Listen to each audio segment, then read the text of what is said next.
በጣም የሚያናድድ የሚያሳዝንም ደስ የሚልም ነገር ነው ዛሬ ቪዲዮ ላይ ያየሁት። ደስ የሚለው ነገር ሁላችሁም የሀይሚን ልደት አስታውሳችሁ እንደዚህ ስላከበራችሁላት ሶፊያ፣ ፍፄ፣ ሙቤ ምናምን በቃ እናመሰግናለን የኔ ውዶች ማለት ነው። ሲቀጥል ደግሞ የሚያናድደው ነገር ሀይሚ ደስ ብለዋት እንደዚህ ፍልቅልቅ እያለች ደስታዋ ተበላሽ። ብሩኬ ዛሬም ድጋሚ ደስታዋን አበላሽቶታል ማለት ነው። በእርግጥ ብሩክም ያው ጥፋተኛ ነው ለማለት ትንሽ ይከብዳል። ምክንያቱም እዛ ልደት ላይ ባይገኝ እኛ እንደምንወቅሰው ያውቃል። ሲቀጥል ደግሞ ልደቱን ያዘጋጃችሁት ሰዎችም ትንሽ የስተት አለባችሁ። ምክንያቱም እነሱ በደንብ ሳይታረቁ እንዳያችሁት ትናንት ሲመነጫጨቁ ብለው ዛሬ ቡራ ሲመጣ ሀይሚ እንደሚደብራት እያወቃችሁ መጥራት የለባችሁም ነበር። እንግዲህ ወይ እዛው ቤቱ ሆኖ ራሱ መጥቶ ካልሆነ እናንተ ጠርታችሁት ከሆነ በጣም ትንሽዬ ስህተት ሰርታችኋል። ይህን ሁሉ ነገር አዘጋጅታችሁ እንዲበላሽ ያደረጋችሁት እናንተ ያዘጋጃችሁት ናችሁ ብዬ ነው የማስበው። ብቻ ያማለያ በመከበሩ ደስ ብሎኛል፣ ግን መጨረሻው ስላላማረ ደግሞ በጣም ነው ያናደደኝ። ሲቀጥል ደግሞ ቅድም ሀይሚ በሰራችሁ ቪዲዮ አንዳንድ ሰዎች እኔ በእርግጥ ቪዲዮ አልሰራውም በቃ የሆነ ትንሽ ነገር ይዛችሁ አቃቂር ማውጣት ትወዳላችሁ ይመስለኛል። አለባበሷ ጥሩ አይደለም፣ ከሶሲ የተሻለ አይደለም። ሶሲን እንደዛ ስትለው የነበራችሁ ሀይሚም ዛሬ ራቁቷን መጣሽ ምናምን እያላችሁ ነበር ማለት ነው። እናንተ ሲጀመር ማለት ነው ትንሽ ሰበብ የምትፈልጓላችሁ ሰውን ለመሳደብ ለመጣል ምናምን እና ሀይሚንም ብሩኬንም መሳደብ የለባችሁም ብዬ ነው የማስበው። ምክንያቱም ነገ የሚታረቁ ሰዎች ናቸው። ይሄ ቀሚስ ቆንጅዬ ቀሚስ ነው ባይዘዋይ። አሁን ማጠሩ ትንሽ አጥሯል፣ ግን ደግሞ አጭር ቀሚስ ማንኛውም ሰው ይለብሳል። የሶሲና የሷ አይገናኝም ጭራሽ ማለት ነው። ይሄ ስርዓት ያለው በቃ ይሄ ቆንጅዬ ቀሚስ ናት ባይዘወይ። በጣም ነው የምታምረው፣ እኔ ወድጃታለሁና አቃቂር ለማውጣት ዝም ብላችሁ ሰበብ አትፈልጉ። አንዳንድ ሰዎች ማለት ነው ሰው ሲያምርበት ማትወዷላችሁ የምትናደዱ አሮጊት ጁፊት ማለት ነው። የእናንተ እኮ ማለት ነው እንደዚህ አይነት ቀሚስ ብትለብሱ ማለት ነው ምን ልበላችሁ እህል የያዘ ኩንታል መስላችሁ ጭራሽ ነው ማያምርባችሁ። ዳሊያችሁ ጡታችሁ ቦርጫችሁ ባንድ ሆኖ ማለት ነው ጁንያ ነው የምትመስሉት። ስለማያምርባችሁ እናንተ አትለብሱም።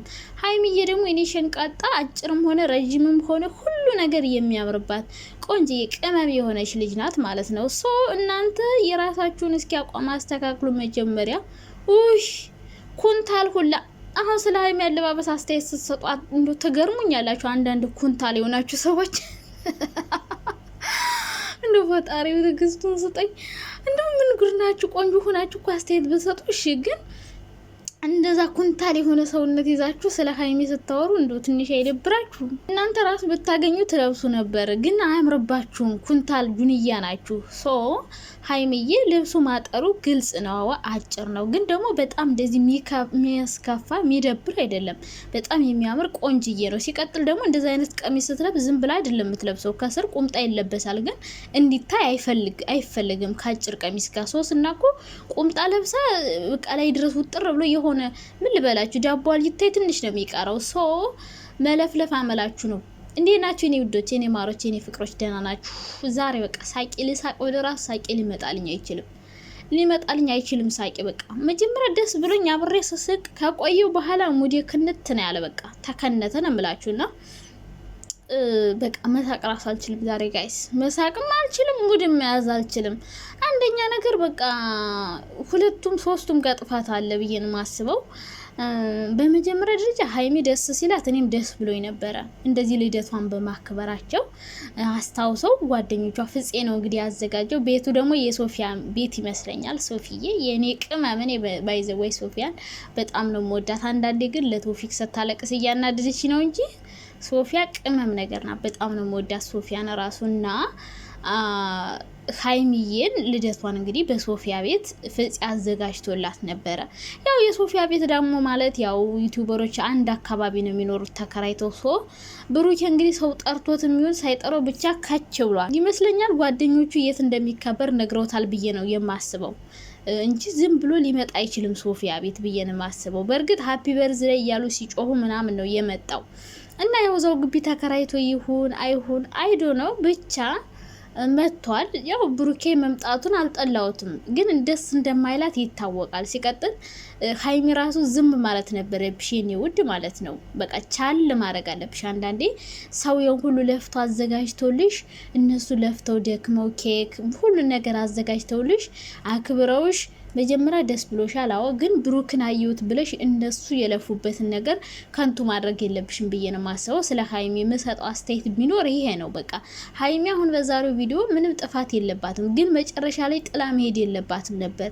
ምንም ቢሆን ቢያስከፋትም ቢያስቀይማትም ምንም ነገር እስካልተናገረ ድረስ ጸጥ ብሎ ከቆመ ብሩኬ ሀይሚ ኬኩን ቆርሰሽ ከዛ በኋላ መሄድ ነበረብሽ። ምክንያቱም ሰው ለፍቶ ደክሞ ያን ሁሉ ነገር አዘጋጅተውልሽ ረግጠሹ መሄድ የለብሽም ነበር ማለት ነው። ይሄ ስህተት ነው ሀይሚ ላይ ማለት ነው ብዬ የማስበው በዛሬው ቪዲዮ። ቡራ ላይ ያው ዛሬ ምንም ያየውበት ነገር የለም። ያው መምጣቱ አንደኛ እልህ ይዞታል፣ የታወቀ ነው። ሲቀጥል መምጣቱን አልጠላውም፣ ምክንያቱም ብዙ አሪፍና ምርጥ ጊዜያቶች አሳልፈዋል።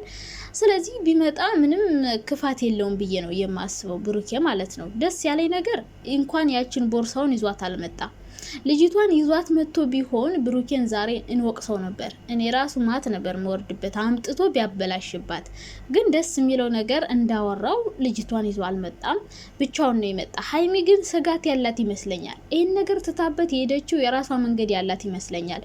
ምክንያቱም ብሩኬ መጣ ማለት ከኋላ ሊንዳም ትኖራለች የሚል ስጋት ያላት ይመስለኛል። እኔ እንደዛ ሰግታ ነው ብዬ ነው ማስበው እንጂ ብሩኬን ብቻ ስላየች ትሄዳለች ብዬ አላስብም።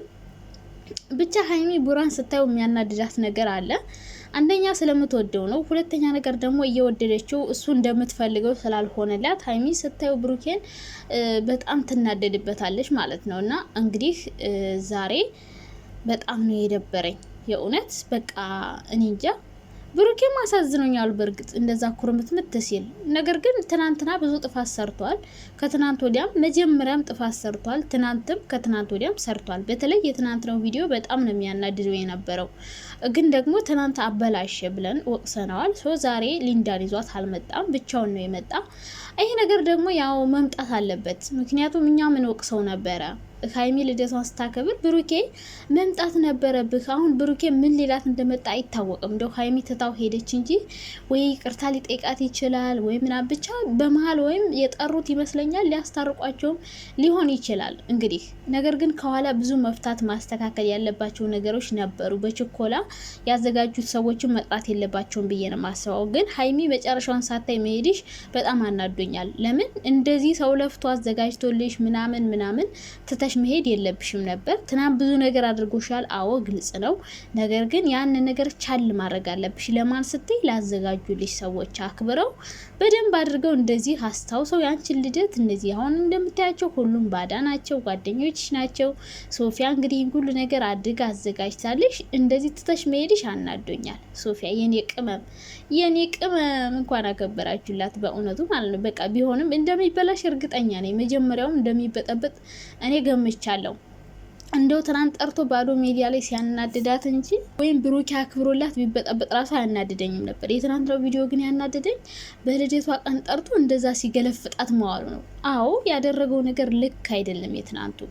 አዎ ጥፋት ነው። ግን ሀይሚ ጥላ መሄዷ ደግሞ ሌላ ጥፋት ነው። ምክንያቱም ያዘጋጁት የደከሙት የለፉት ሰዎች ስላሉ ማለት ነው። ለነሱ ስትል ሀይሚ ትንሽ መቆየት ነበረባት። ብቻ እንግዲህ ብዙ ነገሮች ተከስተዋል በዛሬው። ብሩኬን በጣም ተናዷል። እንደዚህ እሱን ስታይ ጥላው መሄዷ። አሁን ብሩኬና ሀይሚ እንደዚህ እንደ ጠላትና እንደ ጠላት ይተያያሉ ብዬ አንድም ቀን አስቤው አላቅም ነበር። እነሱ እንደው በፍቅር ተጋብተው ወልደው በደስታ እንጂ እንደዚህ ጠላት እሷም እሱን ስታይ መሮጥ እሱም እሷን ሲመሮጥ እኔ እንጃ ይሆናል ብዬ አንድም ቀን ጠብቄ አላቅም። ግን ህይወት እንዲህ ናት። ያው ብሩኬም መሄዱን እኔ አልጠላሁትም። ግን ደግሞ የነገሩት የደወሉት ሰዎች ናቸው ብዬ ነው ጥፋተኞች። ምክንያቱም እነሱ ያልጨረሱት ነገር እያለ ደውለው ና ሲሉት ይሄ ነገር እንደሚፈጠር ግልጽ ነው። ግን ደግሞ የጠሩበት ምክንያት ሊኖራቸውም ላይኖራቸውም ይችላል። አንደኛ ነገር የጠሩት ምናልባት ሊያስታርቋቸው ይሆን እንዴ ብዬ አሰብኩኝ። ብሩኬን ይቅርታ ጠይቆ ሀይሚን ሊታረቃት ይችላል። ግን ደግሞ ይሄ ነገር በቀላሉ በይቅርታ የሚፈታ ነገር አይደለም። ብዙ ነገሮች ስለተፈጠሩ ያን ሁሉ ነገር ትታ ይቅርታ ልትለው አትችልም። ከኋላ ቀድሞ መፍታት ነበረባቸው። ከዛ ውጭ ግን ብቻዋን ነበረ ማክበር የነበረባቸው እነሱ ያዘጋጁት። ሶፊያም ሆነች ፍፄም በቃ እሷን ብቻ ነበረ ልክ እንደ መጀመሪያው መሆን ነበረበት። እራሱ ሰምቶት ከሆነ የመጣ እዚህ ጋር ያው የማንም ጥፋት ነው ብዬ አላስብም። ነገር ግን ደውላችሁለት ከሆነ ይህ ነገር እንደሚፈጠር ታውቃላችሁ ብዬ ነው የማስበው። ከዛ ውጭ ሀይሚ እንግዲህ የልደትሽ ቀን ስለተበላሸ በጣም ደብሮኛል። መጀመሪያው ደስ ብሎኝ ነበር፣ ግን መጨረሻው ስላላማረ በጣም ነው የተናደድኩት። ሀይሚዬም ትተሽ መሄድ የለብሽም ነበር። ቡራም እንግዲህ እንደሚያናድዳት እያወቅ መሄድ የለብህም ብዬ አሰብኩኝ። ግን ደግሞ የእኛ ወቀሳ ስለሚኖርበት መሄዱ ጥፋት ነው ብዬ አላስብም። ያው ልደቷ ነው፣ ብዙ ጊዜ አብሮ አሳልፈዋል። ሶ መቅረት የለበትም። ግን ደግሞ ሄዶም እንደዚህ የሚበጠበጥ ከሆነ ባሄድ ይሻል ነበር።